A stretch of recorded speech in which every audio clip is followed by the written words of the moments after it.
কালকে আপনি যখন ভোটের লাইনে যাবেন দেখবেন আপনার নাম তালিকাতে নাই। কে আপনি? আমি ফুরফুরাবি। কে আপনি? আমি দেওবন্দি। কে আপনি? আমি অমুক দরবার। কে আপনি? আমি অমুক দরবার। কোন দরবার চলবে না। মুসলমান হওয়ার জন্য আপনাকে ক্যাম্পে নিয়ে যাওয়া হবে। আজ থেকে 5 বছর আগে বলেছিলাম তোদের নাগরিকত্ব কেড়ে নেবে।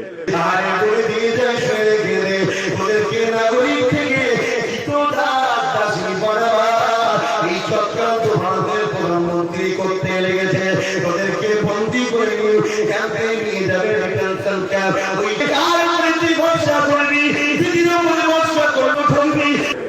আজকে ঘটছে, খোঁজ করো।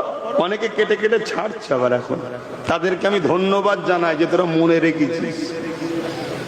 খোঁজ করো। আমি 8 বছর আগে বলেছিলাম যে মসজিদ, মাদ্রাসা, কবরস্থান সব চলে যাচ্ছে, দখল হয়ে যাচ্ছে, ঢুকতে পারবি না।